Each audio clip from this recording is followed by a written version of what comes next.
Things run smoother at the Howl for Aggies, but not for some of their guests. How do you get around campus if the bus isn't going where you want to go? And what are you afraid of? Bugs, science, or dead people? We've got it all. Today in sports, we'll have the first game of the basketball season and some whack wins for soccer. For your temperatures, I got your weather report right here, coming up on ATV News.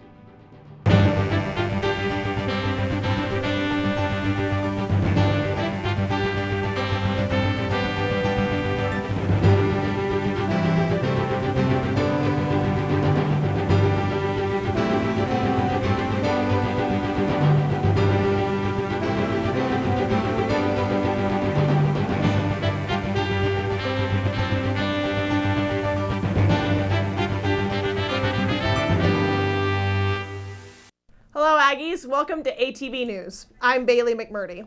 And I'm Carly Lichty. The arrests made headlines at this year's Howl, but there were plenty of changes that helped things flow smoother. The theme this year was Carnival, so they had trampoline artists, a boa constrictor, fire dancers, full circle velocity dance crews, DJ Marcus Wing, as well as many different carnival games to play throughout the night. There was a lot more room to dance at the Howl this year. ASUSU and student organizers moved the dance to the field house, and this year UNN at the TSC. They doubled the entrances to try to help the lines at the doors move faster and sold fewer tickets. The line to get tickets was ridiculous. The line to get tickets was horrible. This year they're doing it from the north and the south, so they're checking everything outside, so then they come into the building, it's smooth, put their wristbands on, and go to having a good time. So it's a lot better. I think they plan to get a lot better. The added space kept things cooler on the dance floor, but there were still more than a dozen arrests for alcohol violations. Organizers note that none of the arrests were USU students.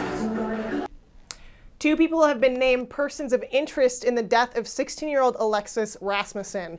Dia and Eric Millerberg, the couple that Alexis was babysitting for when she disappeared, are in jail on unrelated charges to the 16-year-old's death, but investigators say they have a lot of information and admit the couple could have a connection to what happened to Lexi on the night she went missing. Some of the statements in the warrant for the arrest of Dia and Eric Millerberg include, quote, "I can't believe he killed a little girl," end quote. One of the associates tells police Eric needed their help to, quote, "get rid of something," end quote, the night that 16-year-old Alexis Rasmussen was last seen. The warrant states that Alexis was paid in drugs for babysitting the Millerbergs' children. Alexis was babysitting for the Millerbergs September 10th, the night she was last seen. Her body was found nearly 2 weeks ago in rural Morgan County. Defense attorneys say they've been told future charges are on the horizon for Dia and Eric Millerberg. Meanwhile, the family of Alexis Rasmussen are struggling not knowing how she died. Have you ever taken painkillers? Well, the number of overdose deaths from powerful painkillers more than tripled over a decade, the government reported Tuesday, a trend that a U.S. health official called an epidemic, but one that can be stopped. Prescription painkillers such as Oxycontin, Vicodin, and Methadone led to the deaths of almost 15,000 people in 2008, including actor Heath Ledger. That's more than 3 times the 4,000 deaths from narcotics in 1999. The report shows nearly 5% of Americans ages 12 and older said they've abused painkillers in the past year, using them without a prescription or just for the high. In 2008-2009 surveys, Oklahomans reported the highest rate of abuse. The lowest was in Nebraska and Iowa. Coming up after the break, we celebrate the dead. And the bravery of our own Nadia Johari.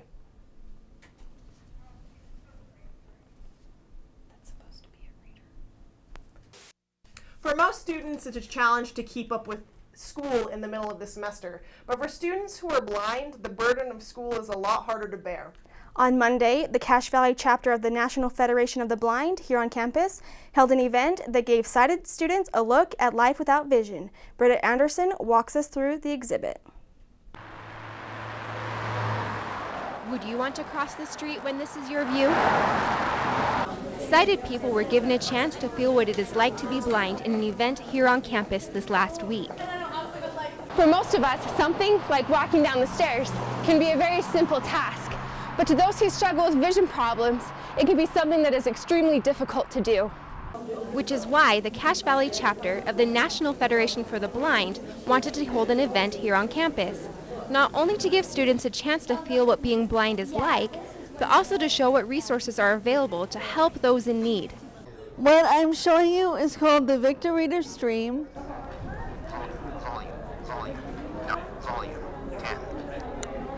Now you can use an iPod or one of these other devices that they're showing us behind us, but this is awesome. I think this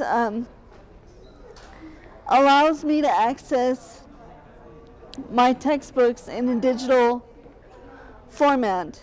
This is called a Pearl camera, and it works with a program called OpenBook, which is a special scanning software for blind users.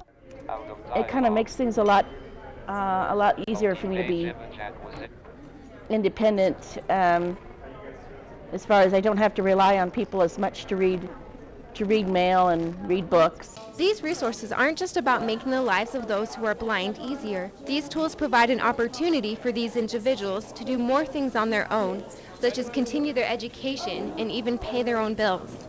You have to understand, I'm 38 years old, and this stuff was not available 20 years ago when I was in high school. Britta Anderson, ATV News. For more information on what technology is available for the blind, you can contact the Center for Persons with Disabilities here on campus or go to the National Federation for the Blind website at www.nfb.org. How do you spend the day after Halloween? Do you honor and celebrate the lives of your ancestors? Well, some students do, and Jessica Black stopped by to see how these students celebrate death. This event is Dia de los Muertos, Day of the Dead, and it's celebrating our ancestors. So we ask visitors from the community or Utah State students to come and just engage with the activities, and along with see the presenter that is here so that they can learn a cultural event, a celebration that the Hispanics do. It took me a while to find these other flowers and what their names were. The presentation was given to help community members learn about Day of the Dead and have an opportunity to experience the celebration firsthand. People sometimes get the idea that it's kind of morbid, where you're worshiping death, and it's quite the opposite. Instead of the misconception of worshiping death, you're actually honoring and loving your loved ones who have deceased. There was an altar set up where participants could leave food, tokens, and trinkets for ancestors, family, and friends who had passed away. Photograph is of my father, and the wallet and the turtle are just kind of mementos to him. Photographs usually are placed on the top, but because we don't have too much room, they're also on the side. So these can be set up like this inside of a home. They can also be set up in a cemetery, and people often will hold all-night vigils where they pray for their ancestors or talk and share stories, and they'll go from dusk until dawn. If we're not near where our relatives are, we go to like pioneer cemeteries and find the really neglected headstones and clean them up, and we either put flowers or white stones on their headstones. It's a joyous occasion. It's not filled with tears, not filled with fear. It's more just love. Jessica Black, ATV News.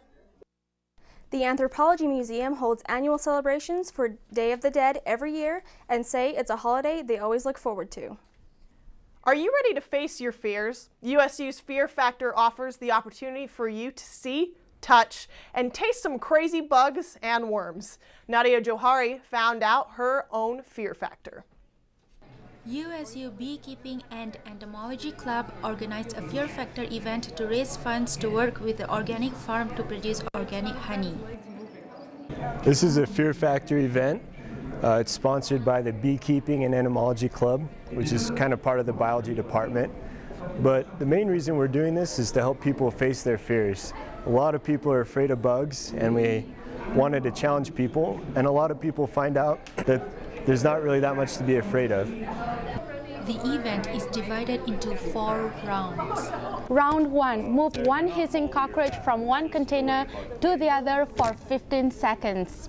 Round 2 is you pick one of our wonderful delicacies like sour cream and onion crickets or Mexican spicy larva, and you basically take one of these in here and you put that as well as one of our pickled silkworms and you eat it. In round 3, you reach into this box full of mystery live bugs and pull out a raffle ticket to get your entry into the raffle. Round 4, munch on a mealworm. We didn't really know what to expect or if anyone would do it, but we've had a few people take the challenge and it's been fun to watch them. So, what is the scariest part of the event? I'd have to say the live mealworm because it's alive and you can actually feel it crawling in your mouth. Grossest part was sticking my hand in the box because I couldn't see what was going on. Like, it was easy to eat all the worms and stuff because I could see them and they didn't, taste that bad. But sticking in the box, not knowing, was kind of a little more scary. Hopefully, we'll be able to taste Aggie honey with Aggie ice cream real soon. Nadia Johari, ATV News. Thanks, Nadia, for that report and your bravery. Up next, your ATV forecast from our own Ryan Bayless. A cold morning led to a great afternoon. What's the rest of your week gonna look like? I got the forecast for you coming up right now. Welcome, Aggies, to your Aggie TV News Weather Report. I'm Ryan Bayless. Cold mornings have finally arrived in Logan, so if you don't have an ice scraper already, you might want to go invest in one. Today we had a high of nearly 50 degrees at 47. There you go. Tomorrow we'll warm up just a little bit to a high of 53 if we can get it. There we go. And mostly sunny skies. The low will be right down around 30 degrees. Friday, clouds will roll in, and we've got a 50% chance of precipitation, but temperatures will stay right around 50 degrees with a low of 24 degrees. Saturday, the clouds linger, and temperatures will drop down to the low 30s with a high of 39. We'll have a low of 25. Sunday, the clouds are going to stick around like a bad date. Our high will be in the low 40s with a high of 41, and the overnight low will get all the way down to 22. Monday, don't go to your 7:30 class because the low is going to get down to 18 degrees. That's my name. Things will warm up a little, though, with partly cloudy skies to 45 degrees. There you go. Don't go to class. That is a low number. Tuesday, things will continue to warm back up, and we'll get close to 50 degrees. At 47 with an overnight low of 21. There we go. That's it for ATV weather. Hopefully we can make sure to keep the snow out of the forecast for as long as we can. We'll be right back. All I know is Aggie basketball is back, and I could not be more excited. There were people lined up outside for, I don't know, like 2-3 hours before the game even started. That's an exhibition game, too. That's crazy. Well, it was insane this week. So, Aggie basketball is back. We all know after a sweet football season like this one, we need a little pick-me-up. And as much as Turbin has tried, it just hasn't happened. So now we've got the boys back in the spectrum to hopefully show us some magic. But we're all not sure if the boys will be able to bring it since 6 seniors graduated last year. Bailey was there to scope out the new talent. Fans took their seats at the start of another basketball season, bringing the decibels back into the spectrum. But it wasn't just the fans that were bringing the pain. Brock Heath brought the pain to UC San Diego last Friday in their opening exhibition game. Being the leader of this very young team, it's no surprise Brock Heath led with 12 points, 4 assists, 2 steals, and 2 rebounds in the 22 minutes, only 22 minutes that he actually played on the court. He's even making it easier for his teammates like Brady Jardine with this hook and into the basket. I'll turn a little bit. Senior forward Jardine had a good game also with 11 points and 7 rebounds, living up to his senior forward status. Preston Medlin was out and throwing him from behind the arc, making both of his 3-point attempts. But it's not just Medlin that's going to be a behind-the-arc threat. Adam Thosby, freshman guard from England, came off the bench and made both of his 3-point attempts. Thosby drives against the zone, runs into 2 players, lost the ball, picks it back up and scores. E.J. Ferris played for 13 minutes and brought in these two sweet plays for the team, even making the and one. The big guy scored! He gets the foul on high post pass. Keyshawn Reed came off of the bench and made some plays, followed by Mitch Blumeal, who does not seem too timid to bring it into the paint. Hook it up with the left hand, good. Mitch Blumeal taking it to the glass. Stephen Thornton even came off the bench to make this smooth three-pointer, definitely surprising the crowd with his athletic ability. But this left fans wondering, is this season, with only 4 returning players from last year's stellar team, going to be as frightening as the halftime thriller show by the USU Spirit Squad? Like I told them, don't get real full of yourself. That wasn't a game to get real full of yourself. Don't start thinking you're rock stars, because you're not. I have a good way of bringing them back to earth. They start thinking there's something. We're nothing yet. We're just trying to get better. I think we all play good. Adam hit some key shots. Keyshawn got some key rebounds. Steve hit some good shots, got some key rebounds. I think it was all team effort tonight, from me through on 17, 16, even the walk-ons. Churn on the bench for us. Like I said, it's a team effort. Utah State is a team effort, so we're going to try to keep improving each and every day. Let's hope the boys can pull it together this season, especially since we have our first game against BYU on Friday, November 11th. Make sure to start your camp out early, because this game has already been sold out. 3 WAC titles have been earned by 5 of USU's women's soccer players, ending the regular season with a 0-0 tie for Senior Day against Fresno State on Sunday. It's amazing. I mean, anytime you win a WAC championship, it's not easy. And, it's a long road. There's a lot of games, and we felt like we battled hard today. It meant a lot, Senior Day. I wanted to come out here and have a good game. But I did it for the team, because how many games have I not had to do like a single thing all game? So I just wanted to be back there for them, let them know that I was there for them like they are for me.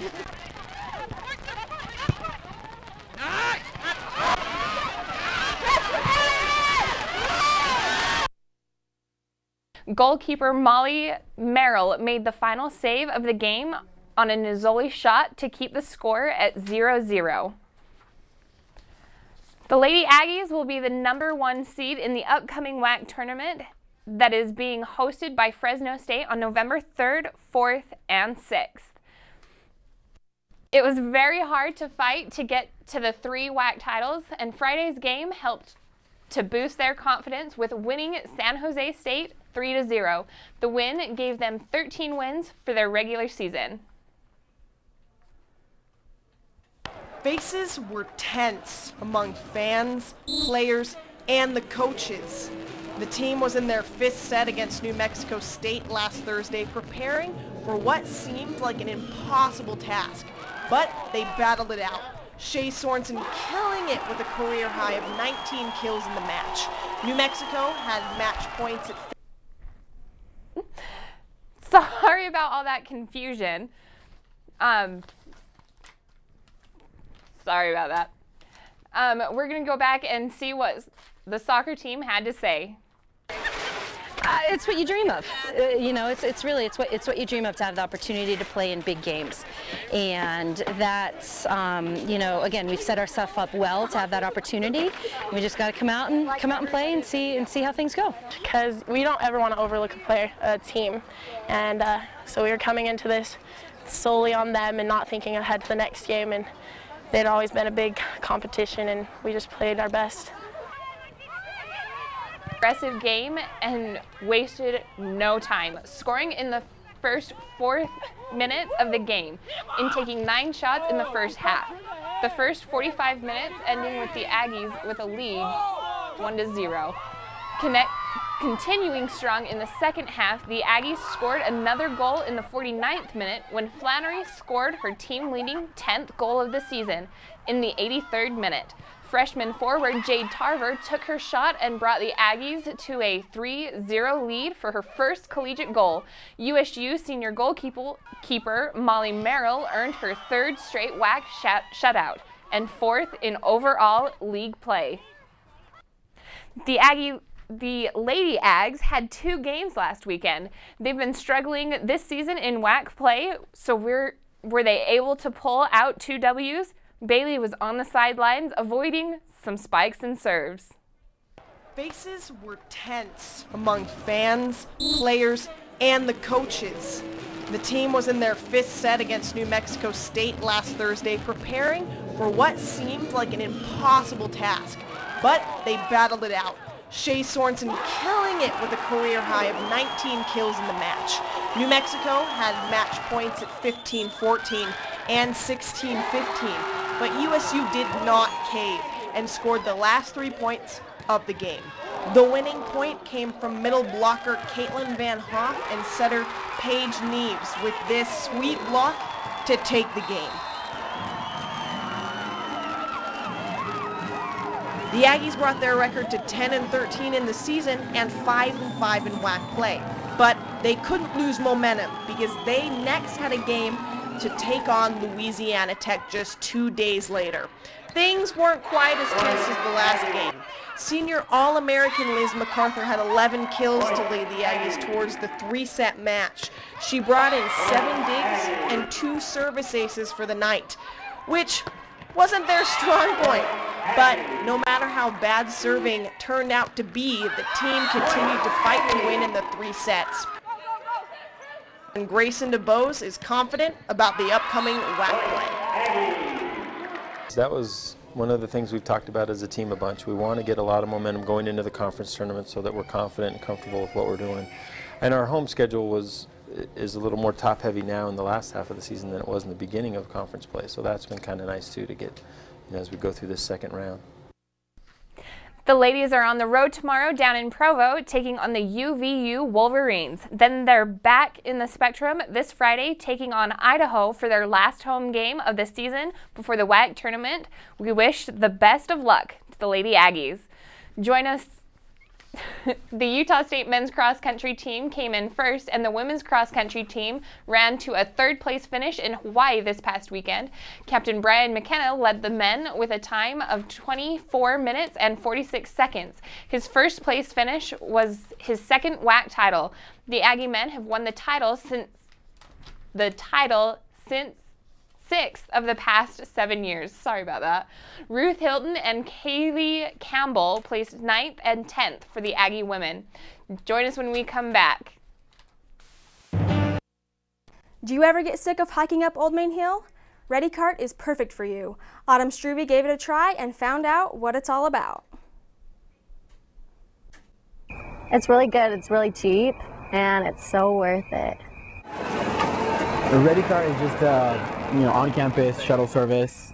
Kevin, the owner of Ready Cart, he will take you from your apartment, wherever that might be, up to your class. He'll try and get as close as he can. Unfortunately, he still can't ride on campus. Ready Cart was started as an alternative to the Utah State University shuttle system to help students get to and from their classes. Kevin Schmidt, an entrepreneur major at USU, started Ready Cart to keep himself busy and to help USU students. I love giving rides and helping out people. The stress relief when they're late to class and I show up and they get to make it to class. The reason why I like Ready Cart is because it's a new way of trying to help transport students that maybe are running a little bit behind schedule or specifically that may have an injury. I use Ready Cart about once a week. I live just right below Old Main, and so I get lazy sometimes, and so I just give Kevin a call. Whether you have an injury, you're running late, or just feeling lazy, Ready Cart is only $1 per person per ride. I don't really make much money off of it, but I try to just make it so that it's low cost so the students can afford it and be able to use it and benefit from it. One thing that makes Ready Cart so awesome is that he has made these punch passes. They're only $10 for a card, and he's got 10 punches on the bottom, and he just punches it every time he gives you a ride. If you want to ride to class, call Kevin at 435-535-1577 or send an email to rides@readycart.com. That's pretty cheap. I'm pretty lazy, so I would do that. Yeah, I would too. $1, not bad. Well, thanks for joining us today for ATV News. I'm Bailey McMurdy. And I'm Carly Lichty. We'll leave you today with footage from the Howl. Have a great week, Aggies.